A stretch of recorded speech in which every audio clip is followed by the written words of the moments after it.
ఆంధ్రప్రదేశ్ రాష్ట్ర ప్రభుత్వ ఉద్యోగుల పెన్షన్లకు సంబంధించి 2023 నాటికి ఉన్న డిఆర్ఎస్ అలవెన్స్ శాతం 33.67%గా ఉంది.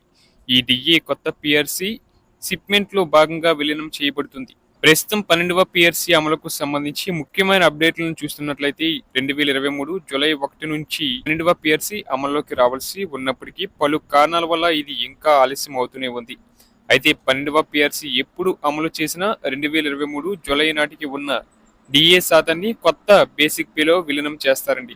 ఇక డిఏ షిప్మెంట్ లెక్కలు చూస్తున్నట్లయితే 2023 జనవరి నాటికి ఉన్న డిఏ మొత్తం 30.3% కాగా జూలై నాటికి ఇది 33.67%కి పెరిగి 36.7%కి చేరుకుంది. ఇది కూడా కొత్త పిఆర్సీ అమల్లో భాగంగా బేసిక్ పేలో కలిపి లెక్కించబడుతుంది. ప్రస్తుత 11వ పిఆర్సీలో 23% షిప్మెంట్ ఇవ్వబడింది. 12వ పిఆర్సీలో కనీసం 30% షిప్మెంట్ ఇవ్వవచ్చని అంచనా.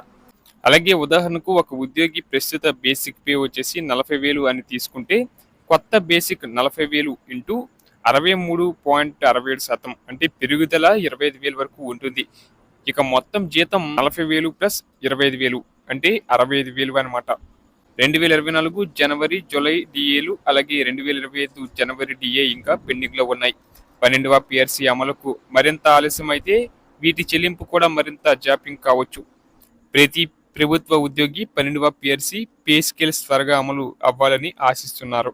ప్రభుత్వం ఈ ప్రక్రియను త్వరగా పూర్తి చేసి ఉద్యోగుల న్యాయమైన ఆర్థిక ప్రయోజనాలు సమకూర్చేలా చర్యలు తీసుకోవాలని కోరుతున్నారు.